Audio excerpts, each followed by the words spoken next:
Oi, gente. Hoje nós vamos iniciar a aula sobre sistema nervoso.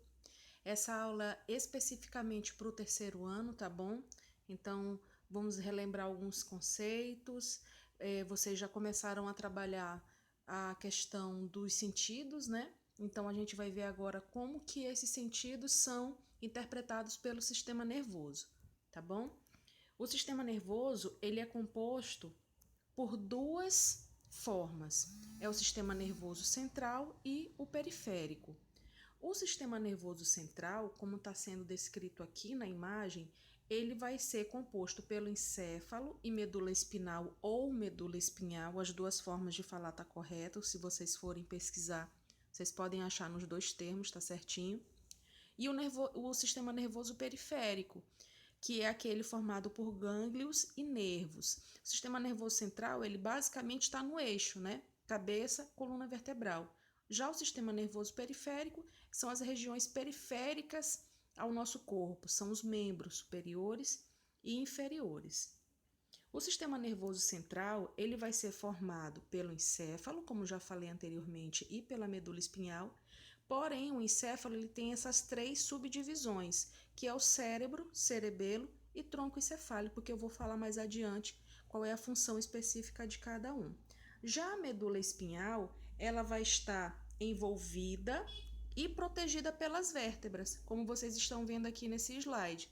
Então, a principal função do encéfalo e da medula espinhal é justamente transmitir essas informações para os nossos órgãos, né, para as nossas estruturas e receber também dos nossos membros. Por exemplo, você pisa num chão muito frio, você identifica que está frio porque os seus nervos identificaram aquela temperatura, mandaram para o cérebro e o cérebro processou essa informação. Então, basicamente, a gente é o próprio sistema nervoso, né? Tudo que a gente vive, que a gente sente, está contido do nosso sistema nervoso e ele que vai interpretar. O que a gente precisa relembrar rapidinho é que tecido é diferente de sistema. O tecido que é um conjunto de células organizadas. Então eu posso ter tecido ósseo, tecido cartilaginoso. Nós vamos falar aqui mais especificamente sobre tecido nervoso.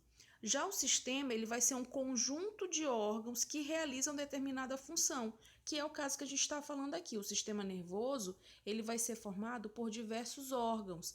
No caso, o encéfalo vai ser dividido em cerebelo, bulbo, aí tem a parte da coluna vertebral, que dentro tem a medula espinhal, que é diferente de medula óssea, tá bom? A medula óssea vai ser encontrada dentro de todos os ossos do nosso corpo, porém ela tem a função mais de produção de hemácias. Já a medula espinhal, que está contida aqui nesse eixo, ó, da nossa coluna vertebral, ela tem a função nervosa, tá bom?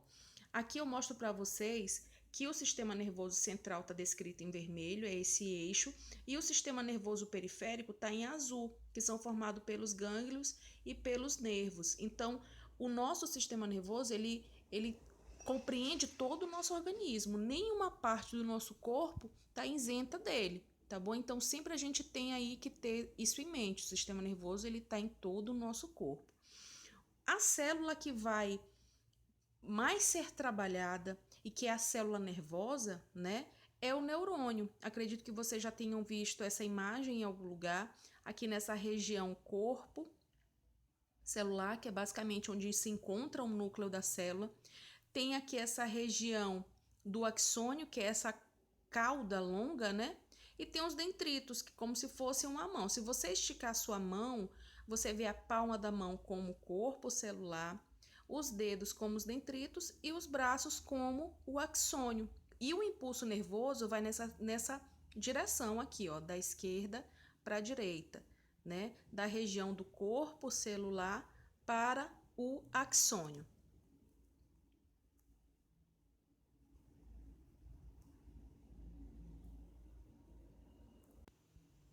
Quando nós vamos trabalhar somente sobre o sistema nervoso central, que aqui está descrito como essa abreviação aqui, então toda vez que vocês observarem isso, a gente sempre fala sistema nervoso central, tá bom?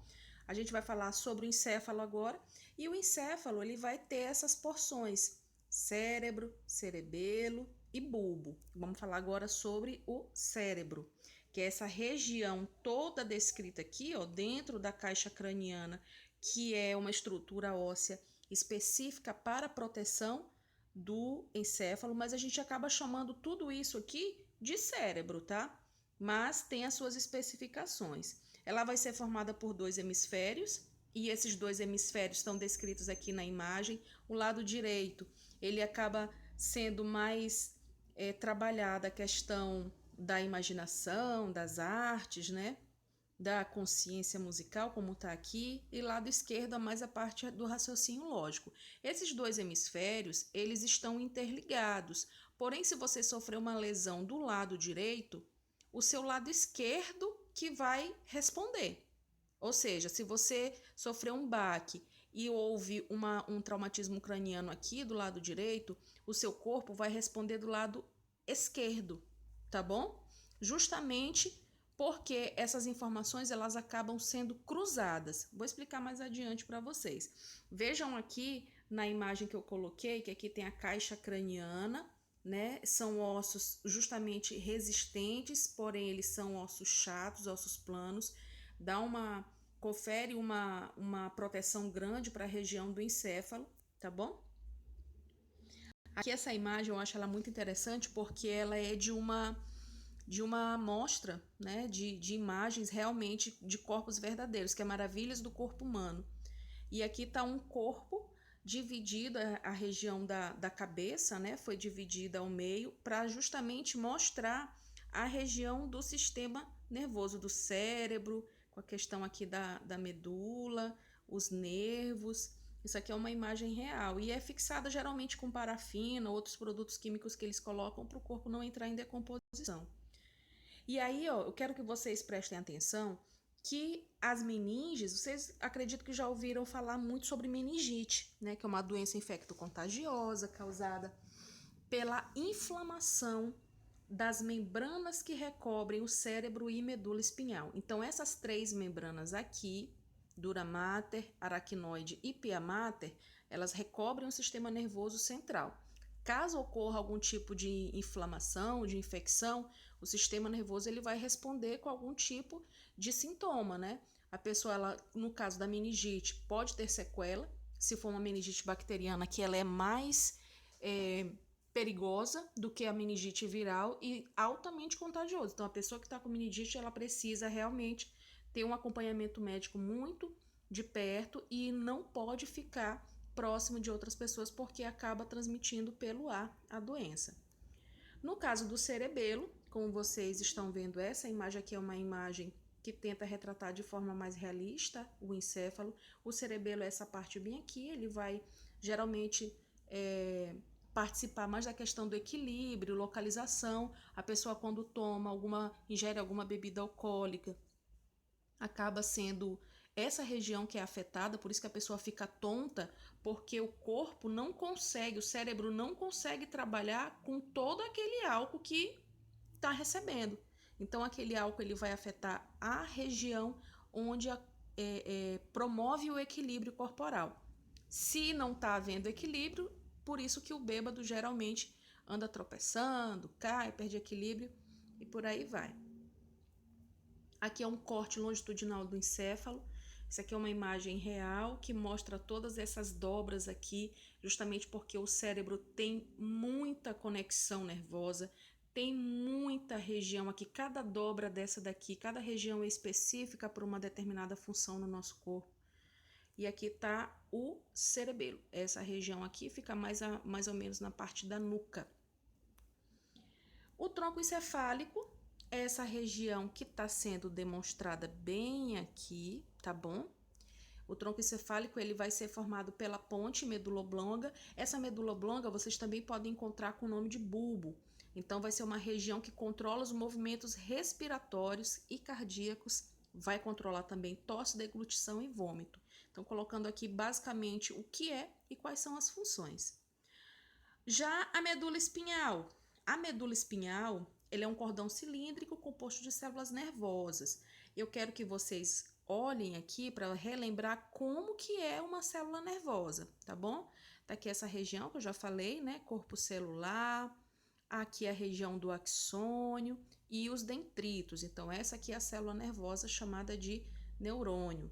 Então, a medula espinhal, a principal função dela é estabelecer comunicação entre o nosso corpo e o sistema nervoso e agir também nos reflexos. Por exemplo, se você observa um animal correndo em sua direção, basicamente o teu cérebro decide o que você tem que fazer. Você não vai ficar pensando, nossa, será se ele vai me morder? Será se eu corro? Será se eu não corro? Então, geralmente, o cérebro manda o coração bombear mais sangue, que é para você ter mais energia, que é para você ter mais oxigênio nos músculos para poder correr e fugir daquela situação. Então, basicamente, o cérebro decide as coisas para a gente sem nem a gente saber, né? A gente está fazendo basicamente o que o cérebro está comandando. A medula espinhal, ela tem essa formação aqui, ó.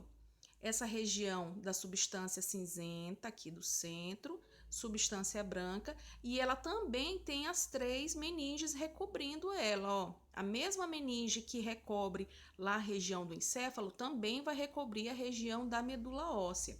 E o que é essa cor branca e essa cor cinza? A cor cinzenta é formada por corpos celulares, que é aquela região do centro, como se fosse a palma da mão, e a cor branca por fibras nervosas, que são os dendritos e os axônios, né? São aquelas projeções. Então, basicamente, essa a diferença. Lembrando que a medula espinhal, quando a pessoa sofre algum tipo de fratura, a medula espinhal ela não se regenera. Lembrando que o sistema nervoso ele é altamente complexo, então ele não tem uma capacidade boa de regeneração. Quanto maior é a complexidade de um sistema, menor é a capacidade dele se regenerar. É sempre essa máxima, tá bom? E aí, o sistema nervoso periférico. Falamos do sistema nervoso central, vamos passar agora para o sistema nervoso periférico, que é formado basicamente por nervos e gânglios. A função principal é levar as informações do cérebro para os órgãos e para os tecidos periféricos ao nosso corpo e trazer de volta essa informação dos tecidos periféricos para o cérebro. Peguei numa panela quente, é a minha mão que está pegando, é um órgão, é um tecido periférico e ele está levando lá para o sistema nervoso central e o sistema nervoso central, que quem vai fazer esse comando é o meu encéfalo, identifica, é quente, vai queimar, vai machucar, solto isso aí. Então é basicamente essa a função. No momento que eu estou gravando essa aula, eu estou movimentando a minha mão. Mas por que eu estou movimentando? Porque o meu cérebro está comandando esse movimento. Por que eu estou falando? Porque meu cérebro está comandando o movimento dos meus músculos faciais para poder ocorrer essa formação da fala, ok? Sendo assim, esse sistema é responsável por conduzir informações. Basicamente, o sistema nervoso periférico ele recebe a informação do meio, passa para o cérebro processa, repassa para os órgãos e para as estruturas periféricas, mãos, pés, orelhas e assim por diante. Deixa eu ampliar aqui para ficar melhor. O sistema nervoso periférico, olha essa imagem. Isso aqui são os nervos que compõem o nosso sistema nervoso periférico. Todo o nosso corpo tem sistema nervoso. Onde tem nervo, que são essas estruturas mais alongadas, tá? Aqui que passa a informação nervosa para o cérebro e depois o cérebro devolve a resposta do que o corpo precisa fazer. Nas pontinhas dos dedos, nas regiões mais finas ou menores, como por exemplo no nosso cérebro, nas estruturas mais sensíveis, a gente tem terminações nervosas. Não tem nervos, é uma parte pequenininha, como se fosse uma parte mais fina do nervo, tá bom? Justamente porque a estrutura é menor. Essas estruturas saem do encéfalo e da medula espinhal, formam diversas ramificações, alcançando todas as partes do corpo. E o sistema nervoso periférico formado pelos gânglios. Os gânglios nervosos são essas bem aqui, ó. Aqui eu tenho um feixe nervoso. Tem as estruturas aqui. Aqui é como se fosse aquela cauda do dendrito. E essa cauda é longa. Vai chegar uma região em que tem os corpos desses dendritos, que é aquela região do centro, né, como se fosse a palma da mão.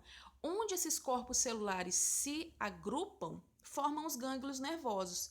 Então, gânglios são regiões dilatadas que estão localizadas nos caminhos percorridos pelos nervos, tá? É só uma região onde tem um acúmulo de corpo celular, já que está aqui o corpo celular e vem aqui toda a região do axônio, que é aquela cauda bem longa. Gente, basicamente é isso. As dúvidas eu vou tirar no plantão, mas vocês podem também me perguntar pelo WhatsApp, ok? Beijos, abraços, tchau!